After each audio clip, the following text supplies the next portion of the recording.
How you doing? It's Dana Hanson. I have a daily word from Psalm 78. I'm doing a preaching series on the book of Nehemiah, and one of the things that we are discovering is that when the Jewish people from Jerusalem, from Judah, were taken by the Babylonians, many of them back to Babylon.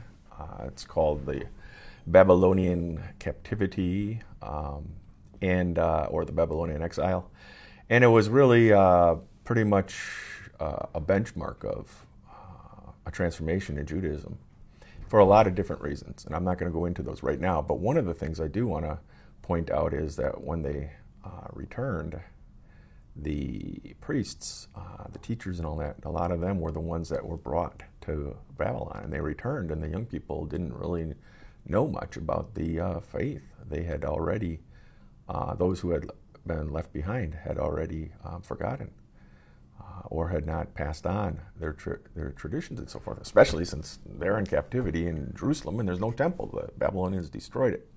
So all of that's happening, but now it's time. There's going to be transformation and so forth because the exiles get to return. So we live in an age where it seems like we are in exile. Because of the pandemic. It's about a year of exile, right? In lockdowns and everything else that just totally transformed the way that we live our lives, in particular our relationships with each other. That is slowly changing, and more we're going to be able to connect with each other in person again and again, and that's happening in a lot of places around the world right now. But I'm in California, so I expect to be at the tail end of that. But one of the things that we will discover is, like the Babylonian exile, it doesn't matter that 1 year of pandemic or not. We've been seeing this for years, that younger generations are not connecting with Jesus as much as my generation did, or when I was their age, and so forth and so on. And so those of us who are, quote, elder, we look back and we say, wow, what is it that we can do? Well, there's a ton of reasons for this. The main reason is young people not seeking God. I mean, they have agency, and once they become, old enough to think for themselves, be on their own and all that, that's their responsibility. So ultimately, that's the biggest thing. There's not much you can do to go into somebody's brain and try to rewire it to recognize how amazing God is. That's a spiritual experience that that they need to come into. Now, obviously, as an evangelist, that's one of my strongest spiritual gifts, as it were. I don't look at it as, well, it's as simple as that. Just their responsibility. They have agency, and so why don't they take it? There's a lot of ways to connect people with Jesus, and it begins and ends with a relationship. But let me look at it from a different perspective as a grandfather and as a father. There's nothing anyone can do to be influencing the faith of those who are the generations after than from the beginning, from birth, from absolutely pour your life into Jesus, follow him, love him with all your worth, and grow more and more to be like him, so that the things that you do are as if Jesus were doing them if he were you.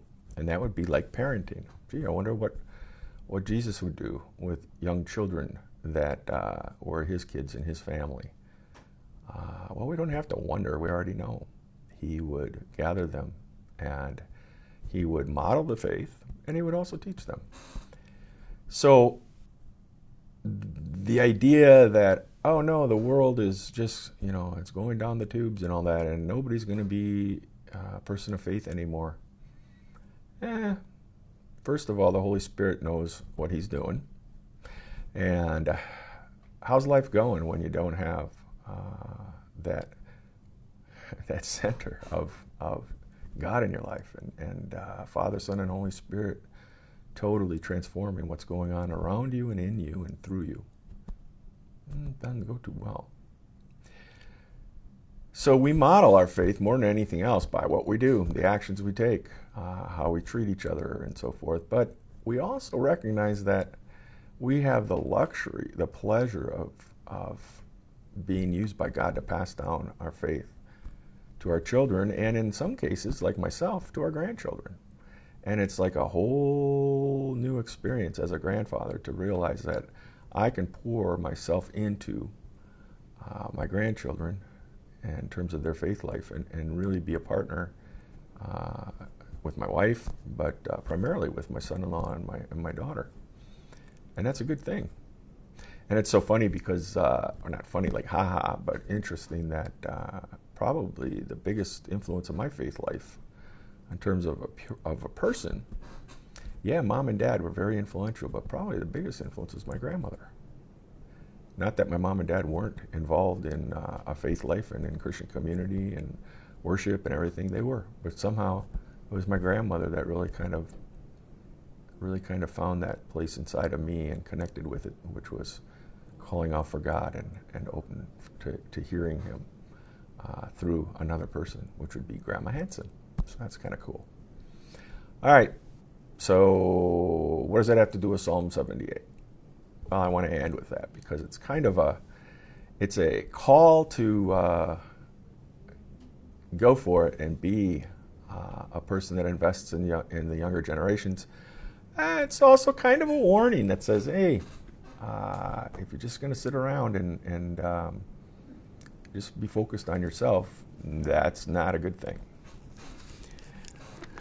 So I'm reading from the Passion Translation. Beloved ones, listen to this instruction. Open your heart to the revelation of this mystery that I share with you. A parable and a proverb are hidden in what I say, an intriguing riddle from the past. We've heard true stories from our fathers about our rich heritage. We will continue to tell our children and not hide from the rising generation the great marvels of our God, His miracles and power that have brought us all this far. The story of Israel is a lesson in God's ways. He established decrees from Jacob and established the law in Israel, and He commanded our forefathers to teach them to their children.